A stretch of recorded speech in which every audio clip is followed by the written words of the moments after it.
So I was asked by one of my devoted or not devoted, what do I know?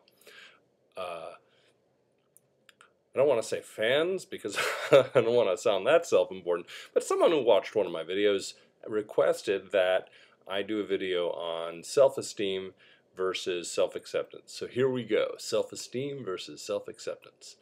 Okay, self-esteem is an extremely popular concept.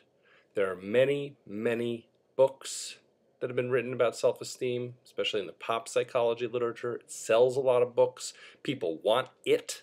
People think that it exists. It is a thing that they want. They come to me, they come to other therapists, they buy books, they read books, they take courses, they pay lots of money, and they want to get this thing called self-esteem.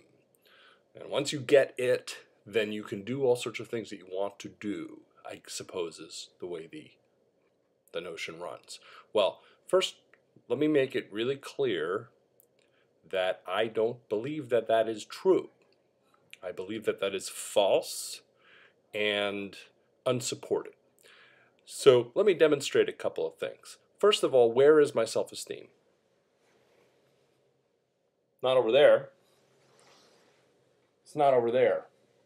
Where is it? I don't see it. Do you see my self-esteem? I don't see it. So first of all, we're talking about a construct. We're not talking about a thing, okay? So in as much as it might be a useful construct, it is a construct. It is not a thing. It is not observable. You might say, well, this guy who's talking into the microphone or the camera here has high self-esteem. And I might say, okay, fine. You might say he obviously has low self-esteem because he seems to need to aggrandize himself. And I might say, oh, okay, fine. Or I might say, well, gee, I woke up this morning feeling crummy about myself, so that must mean I have low self-esteem. Okay, fine. And then at the end of the day, after doing a bunch of work that I felt was pretty good work, I felt good about myself, and so I must have high self-esteem. Okay, fine.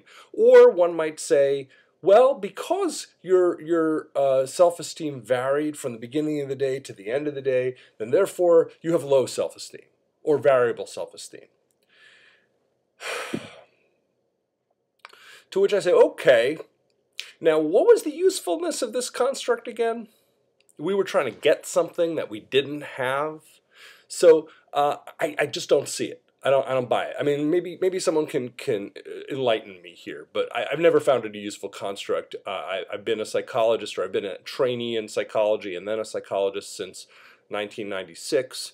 I was a psychotherapy patient in 1992 and in 1995, and I've never really seen this as a useful construct. It's never been helpful to me. It's never been helpful to any of my patients. In fact, it's been very helpful, I think, to some of my patients to completely let go of the concept.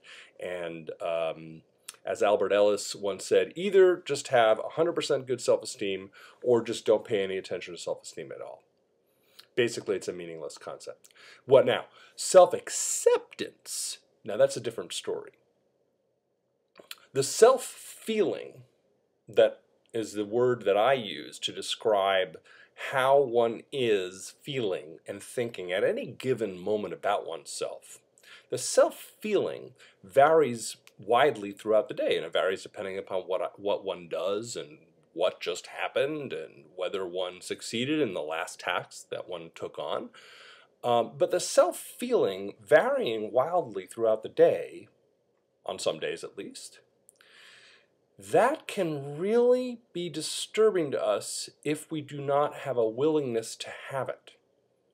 So that willingness to have self-feeling go up, self-feeling go down, self-feeling go up, self-feeling go down, and to kind of make some room for the nausea, the seasickness that comes from that up and down, that might be something like self-acceptance.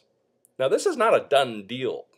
So I don't want to make a thing out of self-acceptance. And then people are going to get in line and show up and ask, how do I get self-acceptance? You don't get self-acceptance. You can't get something that isn't a thing. Okay, you can get this. This is a thing.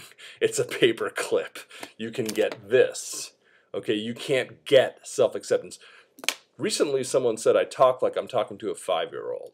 And if that's true, I apologize.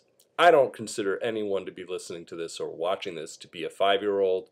However, I'm a 5-year-old, and I have a 5-year-old inside of me. And that 5-year-old inside of me wants what he wants when he wants it at all times. So forgive me if I sound patronizing or condescending, or if I sound exasperated. My exasperation, I assure you, is first and foremost with this mind, with my mind. And my mind thinks that I can get things called self-esteem or self-acceptance. So my assumption is that your mind has that too. And I assure you, if we really hold this up to the light of inspection, in the sunlight of logic and reason and what works and what doesn't work, that there is no such thing as self-esteem, there's no such thing as self-acceptance. There is an action one can take, accepting or willingness, being willing to have what one already has, willing to have a self-feeling that goes up and down throughout the day, or at least throughout the year, let's say, and that if one is willing to have that, one does not have to struggle with it very much, and that can be a lot more workable. I hope that starts to answer the question of self-esteem versus self-acceptance, and I hope I've made really clear that I don't think either of them exist, but that self-acceptance might be a much more useful construct, a much more useful idea than self-esteem. And thank you for the suggestion, and please, if I sound like I'm talking to a 5-year-old, remember, I'm the 5-year-old.